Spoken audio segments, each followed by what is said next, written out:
Are you embarrassed about that or something? My first passion was dance, and I actually always thought that that was going to be what I would be doing. Teddy does his research.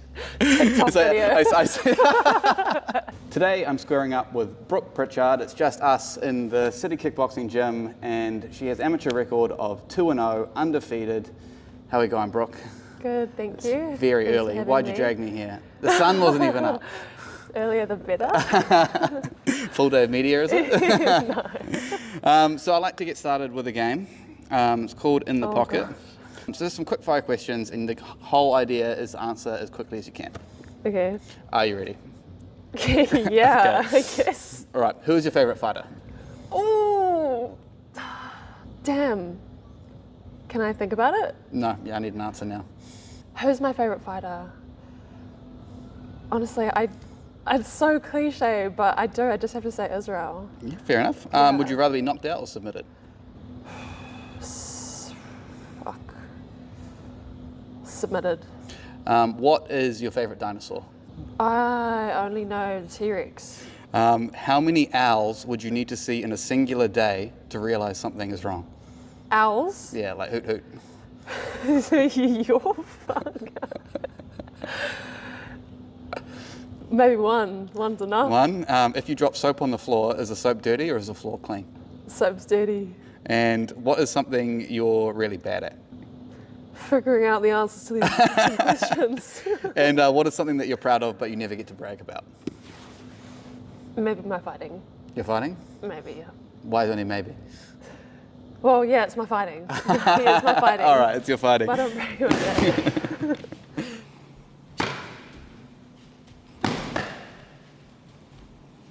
I guess we were talking about it while I was setting up, but we're talking about, because the Alta matchups are just there. You're saying you kind of got into combat sport through, was it Wimp to Warrior, did you say? Yeah, so when it first started off, it was Wimp to Warrior. That's the very first season that City Kickboxing held. I was on that one. The very first, yeah. Yeah. So How big was it then? Because this is like 40 people or something. I feel like it's been reasonably big the whole time. Like they always get great numbers. They definitely have bigger numbers now, that's for sure. But it was still quite big back then. But yeah, obviously it was in the older gym, so more of us in a smaller space for sure. But How'd you go? good, yeah. We had a really good fight with one of our teammates, my teammates, and yeah, it was good. I won, but it was like the best experience I could ever imagine, and then that's how I got hooked. So when you say it was the best experience, you mean winning that fight, the whole process, or? Obviously, yeah, definitely the process. It was like my first introduction into the feeling of fighting, and yeah, I just remember feeling like I was pinging after. It was just such a crazy adrenaline rush, and having like all my family there, and but all the people that I love were there in the same space, watching me do what I love, and the journey was one of the best experiences. I'll never forget that night. You said that's what got you hooked, and then you're like, I need to. 100%. Yeah. Yeah, and I just couldn't stay away from it after that.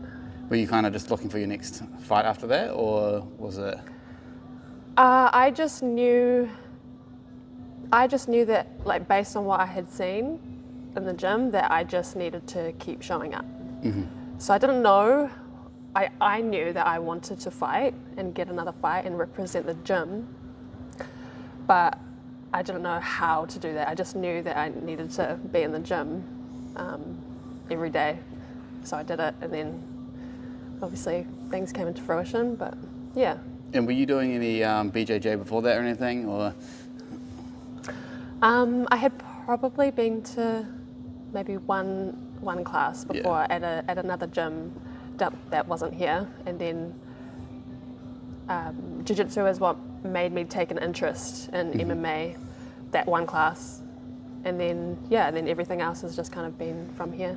Because that's an interesting avenue where like most people see UFC or something like that, and that's kind of how they're like, oh, that's MMA. But be jiu-jitsu's you're in, and if you found, like, did people in your family do jiu-jitsu, which is how most people do it, or did you stumble upon jiu-jitsu? No, my before it was family cool? didn't do it. Well, I really like. I like the idea of jiu-jitsu, and I like the. I've always been just. How would you say it? I like the flow of the body, if that makes sense, and like. But so before I used to dance, so I think another type of body movement really interests me, and then also doing it in the way to submit somebody really interests me, and I thought it looked really cool. So yeah, that's what kind of got me into it. I think I had seen maybe a few fights, and then just kind of took it upon myself to try it out.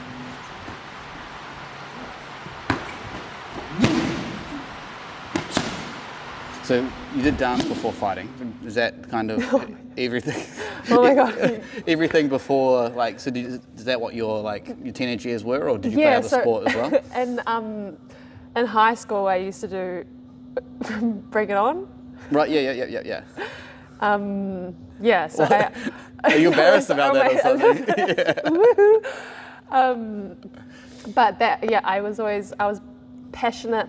My first passion was dance, and I actually always thought that was going to be what I would be doing. I always thought it was going to be dance. But sorry, I was distracted. So I always thought I was going to be dancing, and I knew that I was going to do something big, but I thought it was going to be in dance. And then when high school kind of finished, it was hard for me to kind of, I guess, find that outside of school, I guess. So yeah, but then I took an interest in this, so yeah. I guess because the only other avenue after that is like studying it at uni, right? Yeah. So I actually tried uni, I tried uni about 3 times. Yeah. That's expensive. Yeah, exactly, Yeah. 100%. I tried uni 3 times, and all 3 of them, I'd be passionate about it first, but I just knew it just wasn't like something that was clicking for me. And actually the last thing I tried at uni was, which is so weird that I'm thinking about it now, it was psychology, because I was interested in, like you were kind of saying before, like I'm interested in like human connection and like why people behave the way they do, and why they are the way they are, but it was just so much more science-based than I thought it would be. I don't know what I thought it would be really, but that was the last degree that I tried, and then I was like, okay, nah, this isn't working. And then I found this. So you said 3 times. One of them's dance. No, not dance. It was communications, which was my first one. Nothing wrong with that. I got a degree in communications. Yeah, but I didn't. Must be nice. No, but it was communications, the psychology one, and then I also tried the flight attending, which was like, I guess, uni, not uni, whatever. Was that because you kind of wanted to see the world a little bit, sort of Yeah, thing? that was, flight attending was my first one when I came out of school. And that was definitely because I felt like I needed to be doing something, so I just was like, I'll just try flight attending. But I feel like that's the biggest thing when you come out of school that people need to tell you is you don't need to do anything. Like you have so much time to figure it out. Yeah, and then for otherwise sure. you attempt uni 3 times, you end up having this debt, and it's like you could have taken your time, not rushed. And it's like one of those things that you kind of... For sure. Who's to know what my trajectory would have been, though, if I hadn't have tried those out. It could have been completely different. But in a way I am happy, and I feel like it was necessary to try all those things to land me where I'm at now. Who's to know? Who's to know if I would have found fighting, whether I did those or not, but happy it happened. You wouldn't have it any other way? Yeah, I mean, maybe less of a student loan and all that, but yeah. Have you had a look on the projector, the trajectory thing, like when it's going to be paid off? Oh, yeah, no, I've still got a while. Yeah. Just cool. Oh, shit. What the fuck? Oh my gosh. So this is why you don't drink drive. Or you end up like this. Okay? Don't. You're low-key TikTok famous from that one video. Oh my brother is. I'm not. But it was your TikTok that it was on there. Yeah, but that was just off the dome. Yeah. It was so funny, yeah. That's one off the roof of the house, right? Or is it the one on the street? Okay, car not the crash roof or of the something. house, that wasn't off the dome, but the one on the street. Yeah. Yeah, I just seen that car when we came in for Christmas, and then I just was like, it was just so bizarre, like this car, and I just wanted to, I just wanted to make a moment of it. Yeah. But I did not. I just put it on my story at first, and then I got such a big response, and then I was like, fuck it. I've never used TikTok, but I'll pop it on there, and then yeah, it just went viral. In like one go, sort of thing. Yeah, that was crazy. Oh my gosh, that's funny. Because I had a video do quite well. I bet Tai Tuivasa $1,000 on the Warriors when last season, and I didn't know the Panthers were the defending champs. I just remember when the video kind of started blowing up, I was just stuck to my phone watching the numbers. Did you kind of experience that? Were you like, how many bucks have I got now? Oh, not really like how many, but it was just crazy to see the first day, every hour, it was going up by like 10, 20,000. It was like the views. Mm-hmm. Yeah, it was crazy, but that all settled down. We tried to maybe capitalize on it and get a little bit like more TikTok famous, but we just did the one video, and then that was a mission in itself. So it kind of just meh. So when you say the one video, is this the second one when you did it on The purpose? second one when we did, yeah, just me and my family came together. All right, let up.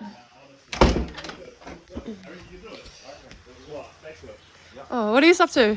Minding our business. Oh, fuck. Go home. Fuck off. Billy, do the backflip, G. Sonny!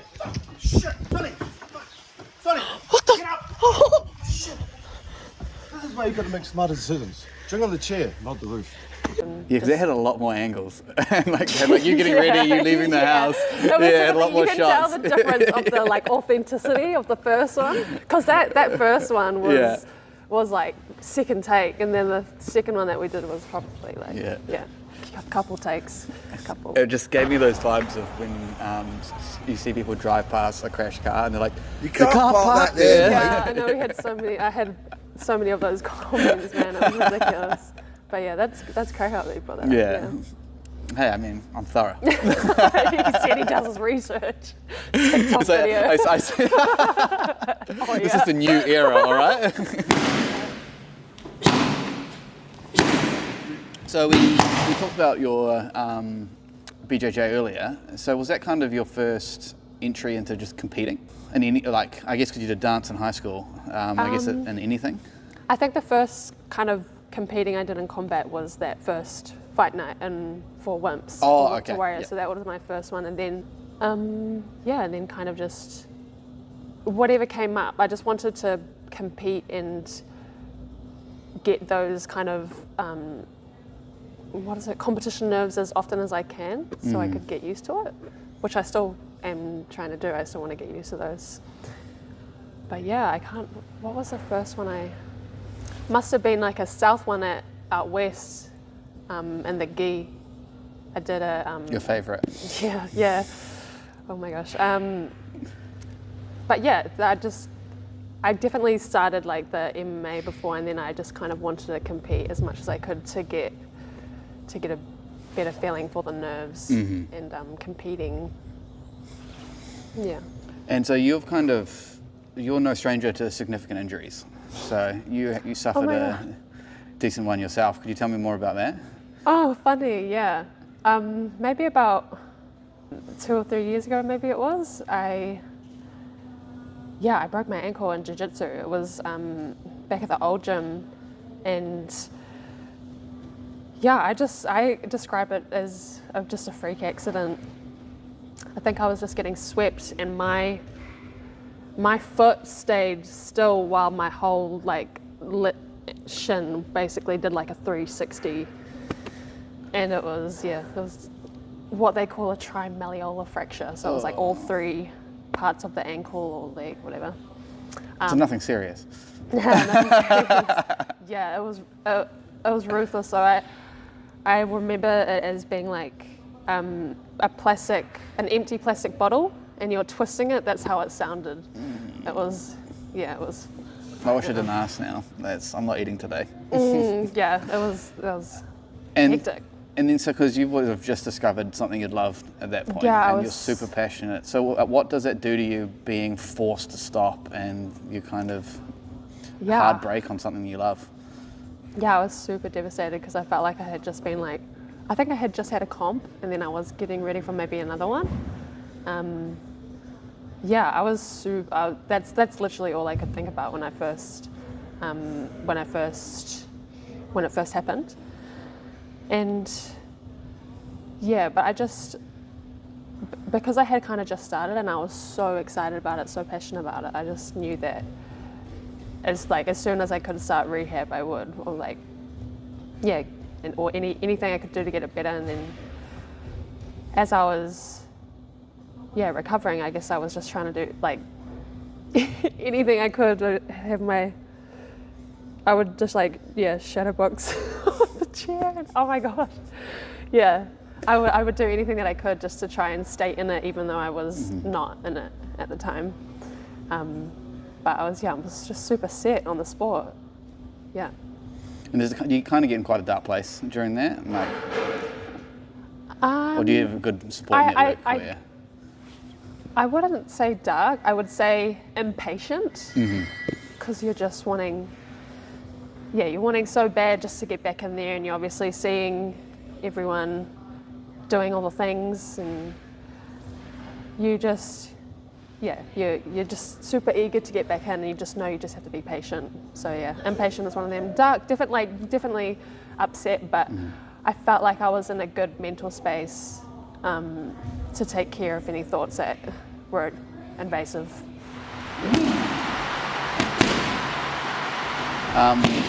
So you actually coach a bit of youth boxing, and one of your clients has actually kind of turned up. So we got to blast through the last of it. But that's okay. So that's kind of a bit of a part-time job for you, right? You kind of coach youth boxing. Yeah, I do some PTs. I don't do the youth boxing anymore. That was with my good friend Pax, Sticks and Stones. Shout out Pax. Shout out. I no longer do that anymore, but I definitely I do PTs now. And one of my good clients and little buddies is Moods, who's just walked in, and I'm excited for her to grow in the sport as well. So how come you ended up stopping? Just consumed too much time of when you needed to train? I think I just wanted to put all my energy into this and this only, and it was just a bit out of the way because that was out west, and I had just a lot of travel to and from the city and out west, and it was just wasn't working how I would have liked, and like I wanted to just be here full time, which is what I'm able to do now. So that's awesome.